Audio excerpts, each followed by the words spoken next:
이 시간 다 같이 일어나셔서 오늘 우리에게 주신 말씀 같이 읽겠습니다. 우리에게 주신 말씀은 여호수아 1장 1절부터 11절까지 말씀입니다. 이 말씀 통해서 살아계신 하나님의 음성을 다 함께 들을 수 있길 바랍니다.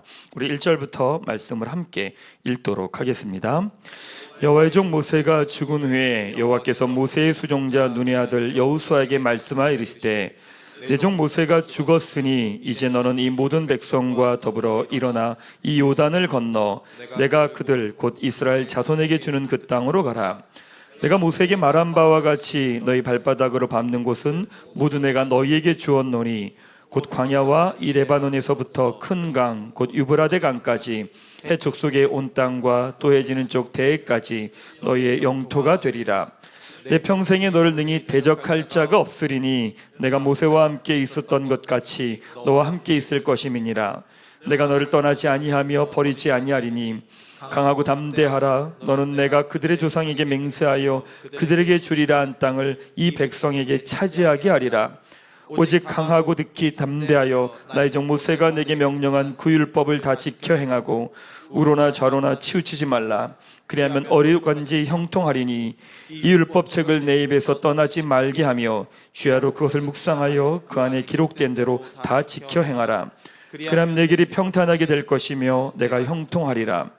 내가 내게 명령한 것이 아니냐. 강하고 담대하라. 두려워하지 말며 놀라지 말라. 내가 어디로 가든지 내 하나님 여호와께서 너와 함께하느니라 하시니라. 이에 여호수아가 그 백성의 관리들에게 명령하여 이르되 진중에 두루다니며 그 백성에게 명령하여 이르기를 양식을 준비하라. 사흘 안에 너희가 이 요단을 건너 너희 하나님 여호와께서 너희에게 주사 차지하게 하시는 땅을 차지하기 위하여 들어갈 것임이니라 하라. 아멘. 네, 그 자리에 앉으시기 바랍니다. 가슴에 손을 대고 제가 하는 기도 따라하겠습니다. 하나님은 나를 사랑하십니다. 나는 그 사랑 안에 있습니다. 나는 하나님의 형상입니다. 나는 하나님의 꿈입니다. 그렇게 살아갈 것입니다. 아멘. 네. 자, 올 한 해는 아침에는 매일 성경으로 말씀 묵상을 하고 저녁에는 성경 통독을 하며 그리스도 예수를 아는 지혜에 대한 것들을 함께 같이 채워가려고 합니다. 그래서 주일 설교는 매일 성경 묵상 본문을 가지고 여러분하고 말씀을 좀 나누도록 하겠습니다. 하나님께서 시작하신 하나님의 나라가 아담과 하와가 범죄함으로 그 죄악이 이 땅 가운데 확산됩니다. 그래서 하나님이 아브라함을 부르셔서 땅, 민족, 축복의 통로라고 하는 세 가지 약속을 주시고 다시 하나님의 나라를 시작하시죠. 그래서 아브라함, 이삭, 야곱, 요셉에게 그 약속이 이어집니다. 하나님은 야곱의 집안을 이집트로 이동시키시고 거기에서 그들을 보호하시며 400년이라는 시간 동안 이스라엘이라고 하는 민족을 이루어 주시죠. 이스라엘이 커지니까 이집트가 핍박을 합니다. 그래서 하나님께서 10가지 재앙을 이집트에 내리시고 모세가 이스라엘 백성들을 데리고 이집트에서 나옵니다. 이제 나오다가 가나안으로 가야 되는데 그들이 하나님을 신뢰하지 못하고 40년 광야 생활을 하게 됩니다. 40년 광야 생활을 끝나고 요단강 동편의 가나안 땅을 바라보며 그 자리에 섭니다. 바로 그 자리에서 모세가 죽고 여호수아가 후계자로 세워집니다. 이게 오늘의 본문의 배경입니다. 이 상황에서 이스라엘 백성들이 고민하는 건 크게 세 가지입니다. 첫 번째는 탁월한 지도자 모세가 죽고 후계자 여호수아가 리더로 세워졌다는 점입니다. 그래서 이스라엘 백성들이 리더에 대한 신뢰가 없다는 점이죠. 두 번째는 그들이 가나안 땅을 정복하기 위해서 강력한 가나안 부족들과 전쟁을 해야 되는 상황입니다. 그래서 이스라엘 백성들은 전쟁에 대한 자신감이 없다는 점입니다. 세 번째, 40년 광야 생활을 하면서 부모 세대는 모두 죽었고 자녀 세대가 그 뒤를 잇고 있습니다. 그래서 전쟁을 해야 될 이유가 없는 사람들입니다. 우리가 왜 전쟁을 해야 되지? 왜 우리가 거기까지 가야 되지? 라고 하는 물음표를 달고 있는 사람들입니다. 이런 상황에서 하나님 뭐라고 하실까? 이스라엘 모든 백성들은 헷갈리는 거예요. 리더에 대한 신뢰가 없습니다. 전쟁을 이길 자신감이 없습니다. 심지어 전쟁을 왜 해야 되는지도 모릅니다. 이런 상황에서 하나님은 이스라엘 백성들에게 뭐라고 말씀하시느냐? 2절 말씀을 같이 한번 읽겠습니다. 시작. 내 종 모세가 죽었으니 이제 너는 이 모든 백성과 더불어 일어나 이 요단을 건너 내가 그들 곧 이스라엘 자손에게 주는 그 땅으로 가라. 모든 것이 혼란스러운데 하나님은 이스라엘 백성들에게 그 땅으로 가라고 이야기하십니다. 이럴 때 어떻게 해야 될까? 아니 전쟁을 왜 해야 되는지도 모르고 전쟁을 이길 자신도 없고 그걸 이끌어갈 리더에 대한 확신도 없는데 이 전쟁을 왜 해야 될지도 모르겠는 거죠. 어떻게 해야 되지? 이런 상황에서 전쟁을 하면 패할 수밖에 없지 않을까요? 이길 수 있는 방법이 없습니다. 어떻게 해야 되죠? 자, 오늘 이 부분을 여러분하고 조금 나누려고 합니다. 오늘은요, 방향이 정해지면 선택은 쉬워진다라고 하는 제목 가지고 두 가지 메시지 나누겠습니다. 첫 번째 메시지는 정체성에 관한 것은 선택이 아니라 그냥 하는 거라는 겁니다. 정체성에 관계된 영역은 선택이 아니라 그냥 하는 겁니다. 하나님께서 여호수아에게 말씀하신 2절 말씀 우리 한 번 더 읽도록 하겠습니다. 시작. 내 종 모세가 죽었으니 이제 너희 모든 백성과 더불어 일어나 이 요단을 건너 내가 그들 곧 이스라엘 자손에게 주는 그 땅으로 가라. 이제 이스라엘 백성들은 가나안 땅으로 가야 됩니다. 그냥 가는 게 아니라 치열하게 전쟁을 하면서 가야 되는 상황이죠. 강력한 군대가 있습니다. 거인이 있습니다. 가나안 부족이 있습니다. 전쟁을 해서 이길 수 있을까? 이스라엘 백성들은 유목민입니다. 전쟁을 하는 사람들이 아니에요. 그냥 떠돌아다니는 사람들이에요. 이 사람들이 이제 전쟁을 해야 됩니다. 이길 수 있을까? 가능할까? 이런 걱정을 했겠죠. 그러니까 굳이 전쟁을 할 필요가 있을까? 광야 생활만으로 충분한데? 이런 생각을 했겠죠. 이스라엘 백성들의 이런 고민은 혼자 그들이 고민한다고 해서 별 의미가 없습니다. 그 답은 하나님께 있습니다. 2절에 이렇게 말씀하시죠. 내가 그들 곧 이스라엘 자손에게 주는 그 땅으로 가라라고 말합니다. 하나님께서 이스라엘 자손에게 그 땅으로 가라고 이야기하세요. 왜 가라고 하시는 걸까? 이스라엘 백성이 하나님이 택하신 민족이기 때문입니다. 하나님 나라를 위해 택하신 민족이기 때문에 그들에게 땅과 약속의 축복의 통로라고 하는 약속을 주셨죠. 그러기에 이스라엘 백성들이 가나안 땅으로 가는 건 당연합니다. 이스라엘이 가나안 땅을 향해 가느냐 가지 않느냐 그들의 선택이 중요하지 않습니다. 그들의 결정이 중요하지 않습니다. 왜냐하면 선택은 정체성이 결정합니다. 그들의 정체성은 하나님이 택하신 민족입니다. 그러기에 그들은 하나님이 약속하신 땅으로 가는 것, 그게 그들의 정체성에 맞는 걸음입니다. 이스라엘 백성이 가나안 땅으로 가는 건 선택이 아니에요. 당연한 거예요. 하나님이 그들을 부르셨기 때문에 그렇죠. 우리 삶을 한번 돌아볼까요? 우리 매 순간 어떤 선택과 결정 가운데 혼란합니다. 이 결정을 하는 게 맞나? 이 선택을 하는 게 맞나? 선택과 결정을 해놓고 우리는 불안해하고 염려합니다. 근데 여러분, 선택과 결정보다 중요한 건 정체성입니다. 내가 누구인가라는 거예요. 내가 누구인가가 결정이 되면 내가 어디로 가야 될지는 너무 자연스럽게 드러납니다. 여러분 누구입니까? 여러분의 정체성은 무엇입니까? 이 땅의 사람들은 내 정체성을 이야기해 줄 수 없습니다. 이 땅의 그 누구도 나의 정체성을 이야기해 줄 수 없습니다. 왜? 다 변하니까. 넌 이런 사람이야, 넌 이런 사람, 다 변합니다. 그러면 나의 정체성을 이야기해 줄 수 있는 건 변하지 않는 진리이신 하나님만이 내가 누구인지를 이야기해 주실 수 있죠. 하나님 뭐라고 말씀하시느냐? 로마서 8장 30절 같이 한번 읽겠습니다. 시작. 또 미리 정하신 그들을 또한 부르시고 부르신 그들을 또한 그들을 의롭다 하시고 의롭다 하신 그들을 또한 영화롭게 하셨느니라. 성경은 하나님 우리에게 하신 말씀을 이야기합니다. 정하시고 부르시고 의롭다 하시고 영화롭게 하셨대요. 로마서 8장의 표현으로 말하면 우리를 뭐라고 말씀하시냐면 의인이래요. 의롭다고 인정하신 존재가 바로 우리래요. 그러니까 우리의 정체성이 뭐냐? 의인이라는 거예요. 의롭다라고 인정받은 사람, 그게 우리의 정체성입니다. 여러분의 어떠함과 관계없어요. 여러분이 얼마나 착한지 나쁜지 그런 관계없어요. 하나님이 뭐라고 규정을 내려주신 거냐면 의인이라고 이야기해 주신 거예요. 이 세상은 사람들이 그래요. 목사님, 예수님 믿어서 천국 간다라는 건 너무 불공평하지 않습니까? 저렇게 착한 사람이 지옥을 간다라는 것 너무 불공평하지 않습니까? 그럼 제가 이렇게 물어요. 착하다라고 하는 기준이 뭐죠? 어느 정도 착해야 착하다고 말할 수 있는 걸까요? 기준이 없어요. 다 다르다는 거예요. 그러니까 이 땅에서 이야기하는 모든 것은 그 사람이 착하다, 선하다라고 하는 기준이 없어요. 근데 하나님 뭐라고 말씀하시냐면 인간의 기준이 아니라 하나님 이렇게 말씀하세요. 내가 너를 의인으로 인정한대요. 나의 어떠함과 관계없이 하나님이 우리의 정체성에 대해서 뭐라고 말씀하시냐면 너는 의인이라고 말씀하시는 거예요.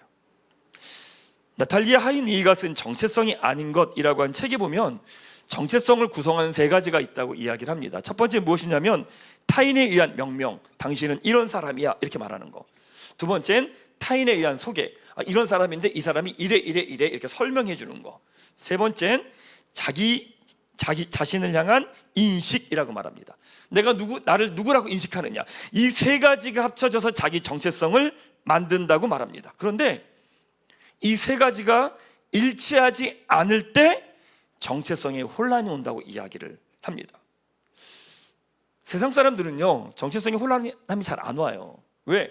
세상이 하는 이야기하고 내가 생각하는 게 같아요. 세상이 너 실패자야 라고 말하면 세상 사람들은 맞아, 나 실패자야, 이렇게 이야기해요. 그래서 세상 사람들은 정체성이 혼란을 겪을 일이 별로 없어요. 근데 누가 정체성이 혼란을 겪냐면 믿는 사람들이 정체성이 혼란을 가져요. 왜냐하면 성경은 의인이라고 말을 해요. 근데 내가 나를 볼 때 아니거든요. 혼란한 거예요. 내가 나를 봤는데 너무 하찮은 거예요. 내가 나를 봤는데 어떨 때 쓰레기 같은 거예요. 이게 뭐지? 하나님 나를 의인이라고 말씀하시는데 왜 나는 아닌 것 같이 혼란스러운 거죠. 어떤 걸 놓친 걸까요? 여러분도 그렇죠. 하나님 말씀하세요. 근데 그 말씀 앞에서 내 모습을 보면 아닌 거예요. 이게 뭐지? 혼란스러운 거죠. 뭐지? 뭘 놓친 걸까요? 정체성에 맞는 행동을 하지 않은 거예요. 의롭다 인정받았어요. 근데요, 자기 고집대로, 자기 하고 싶은 대로, 자기 감정대로 살아요. 충돌하는 거죠. 의롭다고 말씀하세요. 근데 하나님이 기뻐하지 않으시는 것들을 하고 있어요. 충돌하는 거예요. 정체성이 혼란이 와요. 여러분, 정체성을 알면 정체성대로 하면 돼요. 저는 목사라고 하는 정체성이 있어요. 목사니까 아침에 주일날 눈을 뜨면 교회를 가야겠다 결심하지 않아요. 눈을 뜨자마자 나 오늘 교회 꼭 갈 거야 이렇게 말하지 않아요. 저는 눈을 떠서 그냥 교회 가요. 눈이 엄청 오더라고요. 아무 상관없어요. 왜? 저는 목사예요. 목사라고 하는 정체성은 교회를 가는 거예요. 교회 향해 있는 거예요. 교회가 제가 있는 곳이니까 고민할 일이 없어요. 정체성이 정돈되면 내가 무엇을 해야 되는지 너무 잘 알아요. 어떤 이런 분들이 있어요. 교회 다니면서 말씀을 읽으면서 계속 트집을 잡아요. 성경 읽으면서 이건 왜 이래요? 이건 말도 안 되는데요. 이건 아닌 것 같아요. 계속 이렇게 이야기하는 분들이 있어요. 왜 그런 줄 아세요? 왜 그런 이야기를 하냐면 정체성이 결정되지 않아서 그래요. 정체성이 결정되지 않으면 하나님이 하시는 모든 말씀이 안 들려요. 내 거 가지고 판단을 하게 되어 있어요. 여러분의 신앙이 성장 안 하는 분들이 있어요. 왜 성장 안 하냐면 정체성이 정돈되어 있지 않기 때문에 그래요. 정체성이 정돈되지 않으니까 그 다음에 무엇을 해야 될지 모르겠는 거예요. 어떻게 하면 되나? 정체성은 하나님이 우리에게 주신 정체성은 믿음으로 받아들이는 겁니다. 그리고 정체성에 맞는 행동을 하는 거예요. 성경에 보면 이렇게 하라 저렇게 하라라고 하는 명령이 많은 줄 아세요? 성경에 보면 이렇게 하라, 이거 해라, 이거 하지 말아라, 이거 해라, 이런 얘기가 너무 많은 거예요. 그게 왜 그러냐면 하나님의 자녀이기 때문에 그런 거예요. 여러분, 성경은요, 신앙이 없는 사람이 성경을 읽으면 이해가 안 돼요. 왜냐하면 성경은 하나님이 구원해 주시고 난 다음에 구원받은 사람에게 주신 말씀이기 때문에 그래요. 그러니까 신앙이 없는 사람들이 성경을 읽으면 이런 말도 안 되는 얘기하고 있어. 뭐야 이거 도대체? 왜 이런 얘기를 해? 이렇게 나와요. 왜? 구원을 안 받았기 때문에 그래요. 성경은 구원받은 사람에게 주신 거예요. 살려주세요. 구원해 주세요. 다시 죽음의 자리에서 이쪽에 왔어요. 그 다음에 뭐냐면 너 이제 저렇게 사는 게 아니라 이제 이렇게 가야 돼. 이렇게 살아야 돼. 라고 주신 내용들이 성경이에요. 그러니까 성경은 이미 하나님의 자녀라고 하는 구원받은 자라고 하는 정체성이 주어진 상태에서 이들이 어떻게 가야 될지에 대한 행동을 보여주시는 게 말씀이에요. 그래서 여러분, 정체성에 해당되는 건 선택으로 만드시면 안 돼요. 예수님을 믿어요. 내 자녀들에게 교회 갈래 말래 물으시면 안 돼요. 하나님 믿는 사람이에요. 믿는 사람의 정체성은 예배드리는 거예요. 그건 선택이 아니에요. 정체성에 관한 것을 선택으로 만들면 일평생 그 사람은 선택 때문에 힘들어요. 학생이에요. 근데 공부가 선택인 거예요. 공부해도 되고 안 해도 되는 거예요. 성인이 됐어요. 일을 해야 돼요. 근데 일을 해도 되고 안 해도 되는 거예요. 남편이 됐어요. 아내가 됐어요. 남편의 역할을 해도 되고 안 해도 되는 거예요. 이런 일이 발생해요. 그럼 모든 일이 뭐냐? 나의 선택이 돼버리는 거야. 모든 걸 선택하는 것처럼 힘든 게 없어요. 거기에 나의 모든 게 다 쏟아져야 되거든요. 정체성이 관련된 건 여러분 선택이 아니에요. 그냥 하는 거죠. 교회가 중요한 이유가 뭔지 아세요? 교회는 하나님 앞에서 나의 정체성을 이야기해 주는 거예요. 여러분 인생을 살면서 나의 정체성을 제일 먼저 이야기해 주는 곳이 어딘 줄 아십니까? 교회예요. 나의 정체성을 정확하게 처음 이야기해 주는 곳이 교회예요. 내가 누구다? 하나님의 자녀다. 하나님의 사람이다 라고 이야기해 주는 유일한 곳이 교회예요. 그 정체성에 대한 삶을 어디서부터 시작해요? 교회부터 시작하는 거예요. 여러분 하나님의 자녀죠. 하나님의 사람이에요. 그러니까 예배하는 거예요. 그러니까 기도하는 거예요. 그러니까 말씀 보는 거고, 그러니까 헌금을 드리는 거고, 봉사하는 거고, 교제하는 거고, 양육받는 거, 훈련받는 거예요. 왜? 하나님의 자녀니까, 하나님의 백성이니까, 하나님의 사람이니까. 이건 선택이 아니라 그냥 하는 거예요. 이게 나의 정체성이니까. 그럼 어떤 일이 일어난 줄 아십니까? 여러분의 가정에서, 직장에서, 학교에서 어떻게 살아야 될지를 압니다. 왜? 정체성은 내가 어디로 가야 될지를 알아요. 내가 무엇을 해야 될지 알아요. 결혼했어요. 남편의 역할을 안 해요. 남편의 역할은 선택이 아니에요. 그건 정체성이지. 그건 하는 거예요, 그냥. 학생이잖아요. 학생은 정체성이에요. 정체성은 내가 공부를 하고 말고가 아니에요. 그냥 공부하는 거지. 어느 부분을 놓쳤을까? 여러분 정체성은 선택이 아니에요. 그냥 하는 거죠. 사람 여러분의 삶 가운데서 하나님의 자녀로서의 삶을 사는 거죠. 가정에서 남편의 역할을 하는 거예요. 아내의 역할을 하는 거예요. 직장이 부르심 따라 살아가는 거죠. 사람 여러분, 혹시 여러분에게 중요한 선택과 결정을 지금 해야 되는 상황 가운데 있습니까? 중요한 결정을 내려야 됩니까? 하나님의 자녀로 하시면 됩니다. 하나님의 사람으로 사시면 됩니다. 믿음의 사람으로 살아가시면 됩니다. 하나님이 여러분을 부르신 그 자리에 맞는 부르심 따라 걸어가면 됩니다. 그건 선택이 아닙니다. 그냥 하는 겁니다. 사랑하는 여러분, 하나님께서 여러분에게 주신 정체성, 부르심 따라 그 길을 걸어간 여러분 되시기를 주님의 이름으로 축원합니다. 맞습니다. 자, 두 번째 이겁니다. 감정을 따라가지 말고 기준에 너의 삶을 맞추라는 거죠. 여호수아가 이제 가야 됩니다. 가나안 땅을 정복해야 되는 게 맡겨진 사명이고 임무입니다. 근데 여호수아가 자신이 있었을까? 없었을 겁니다. 왜? 모세와 비교되거든요. 그 탁월한 모세와 다른 나의 모습을 보면서 불편했을 겁니다. 위축됐겠죠. 하나님이 이렇게 말씀하세요. 5절 말씀 같이 한번 읽겠습니다. 시작. 내 평생에 너를 능히 대적할 자가 없으리니 내가 모세와 함께 있었던 것 같이 너와 함께 있을 것임이라. 아멘. 이 말씀을 아멘으로 받으시기 바랍니다. 가나안 땅을 향해 나아갑니다. 하나님이 뭐라고 말씀하시느냐? 내가 모세와 있었던 것처럼 내가 너와 함께 있겠다. 그래서 누구도 너를 대적할 수 없다라고 말씀하십니다. 그냥 하나님이 여호수아에게 또 말씀하세요. 6절 말씀 같이 읽겠습니다. 시작. 담대하라. 너는 내가 그들의 조상에게 맹세하여 그들에게 주리라 한 땅을 이 백성에게 차지하게 하리라. 여호수아에게 강하고 담대하라고 말합니다. 마음을 강하게 하라고 말씀합니다. 왜 이렇게 말씀하실까? 여호수아도 불안하겠죠.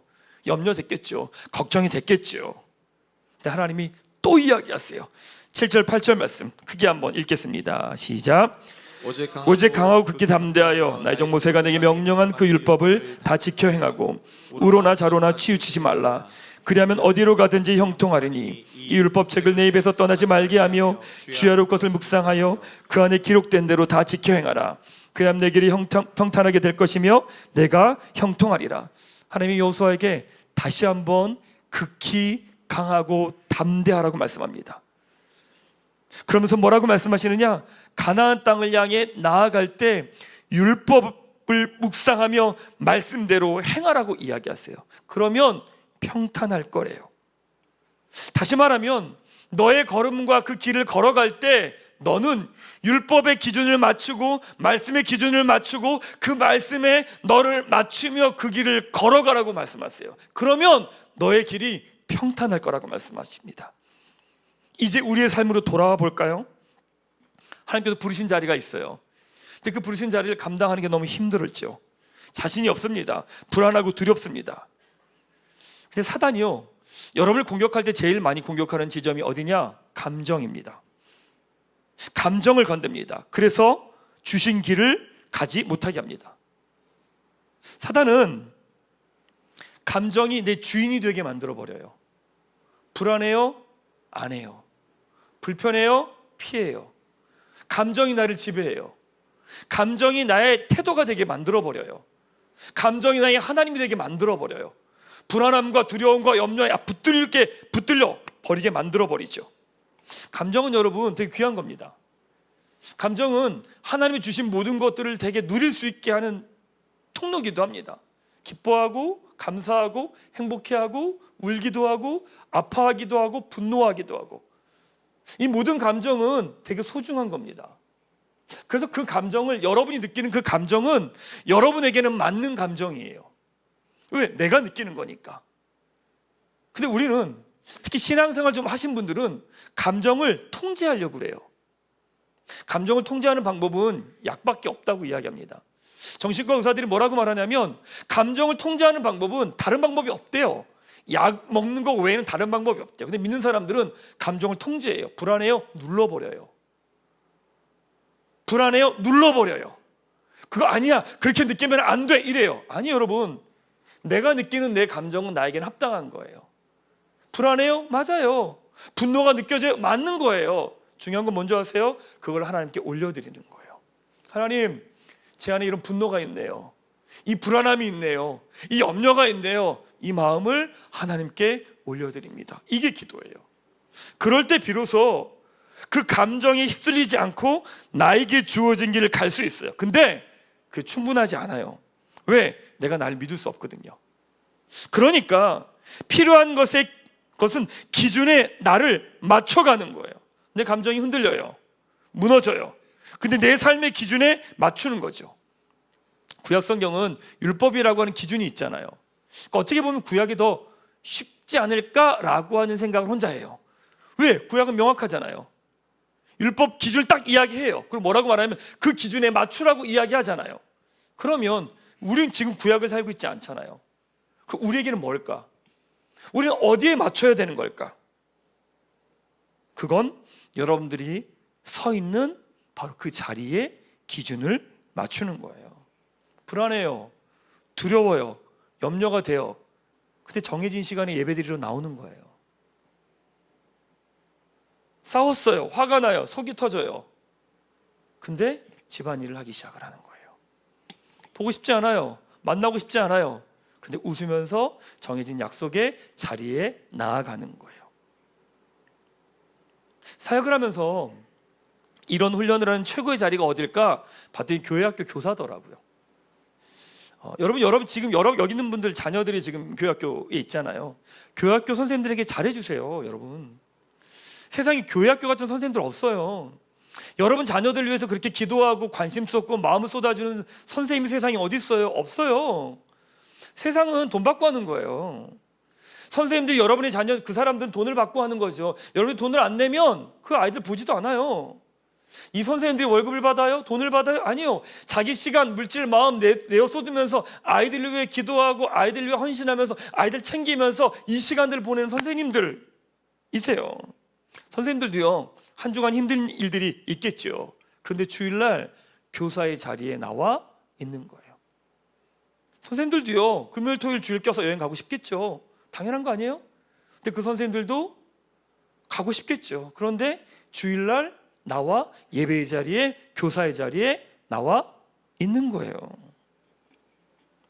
나를 부르신 그 자리에 나를 맞춰가는 거예요.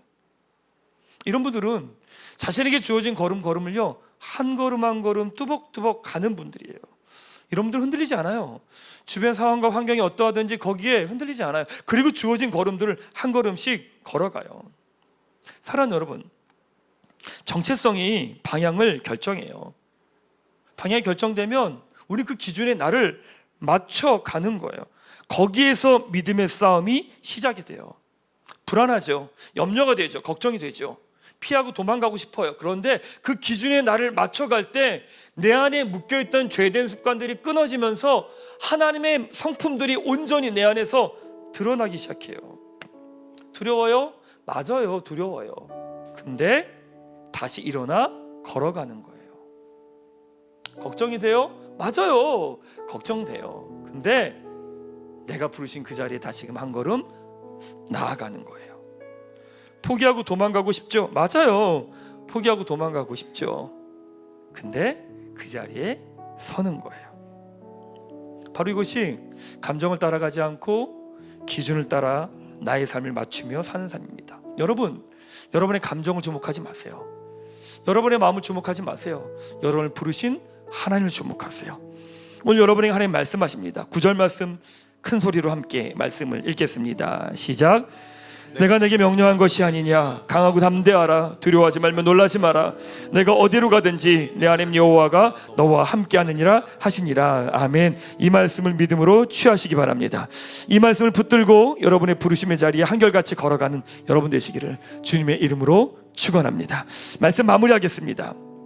지난주에 말씀을 공부하는데 어떤 분이 이런 이야기 하는 거예요. 목사님, 예수님 믿는 게 너무 힘들어요. 이런 이야기를 하시더라고요.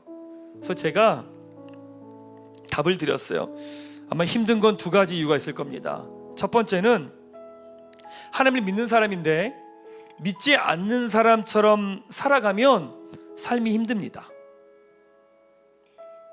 정체성은 하나님을 믿는 사람이에요. 믿는 사람인데 믿는 사람이 믿지 않는 사람처럼 살아가면 삶이 힘들어요. 두 번째는 하나님 믿는 사람인데 그래서 하나님 믿기에 믿는 이의 삶을 살아가려고 하면 또 삶이 힘들어요. 뭐야? 다 힘든 거야? 다 힘든 거예요. 다시 정리해 드릴게요. 여러분, 우리는 이 자리에 있는 사람들은 하나님 믿는 사람들이에요. 믿는 사람이 믿지 않는 사람처럼 살면 삶이 힘들어요. 믿는 사람이 믿는 사람의 삶을 살아가려고 하면 힘들어요.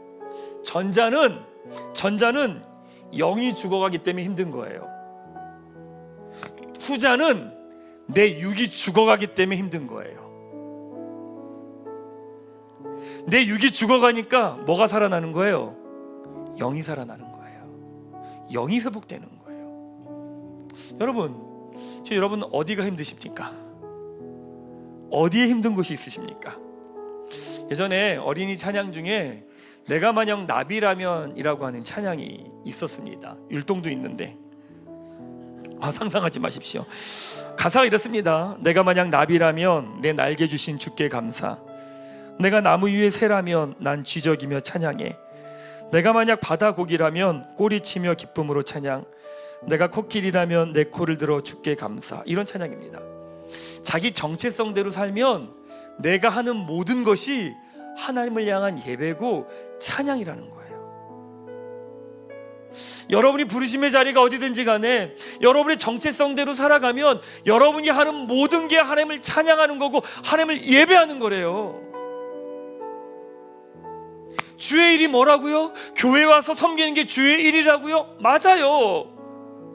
동일하게 여러분의 정체성대로 여러분의 가정에서, 직장에서, 학교에서, 삶의 자리에서 하나님의 사람으로 살아내는 것, 그게 뭐냐? 그게 예배래요. 그게 하나님께 영광 돌리는 거래요. 그게 찬양이래요. 에덴 동산은 어땠을까? 아담이 하는 모든 행동이 하나님을 향한 영광이었던 거예요. 아담이 에덴 동산을 걸어다니는 것도 하나님께 찬양하는 거고요. 하늘을 바라보는 것 하나님께 영광 돌리는 거고요. 나무들을 정리해 주는 것도 하나님의 영광을 돌리는 거예요. 왜? 정체성에 맞는 삶이니까. 사랑하는 여러분, 여러분의 모습이 어떠하든, 여러분의 상황이 어떠하든 여러분은 하나님의 사람이며 자녀임을 믿으시기 바랍니다. 하나님의 택하신 사람입니다. 그 걸음을 걸어가시면 됩니다. 그 길을 걸어가시면 됩니다. 그 걸음을 따라가면 됩니다. 그게 하나님을 향한 예배이고 하나님을 향한 찬양이고 하나님을 향한 믿음의 삶이라는 겁니다. 시간이 지나며 한 걸음 한 걸음 여러분의 모든 것이 하나님을 향한 예배가 되기를, 찬양이 되기를, 감사가 되기를, 우리의 호흡 자체가 하나님께 드려지는 영광이 되기를, 우리 모두가 그런 믿음의 사람으로 서게 되기를 주님의 이름으로 축원합니다.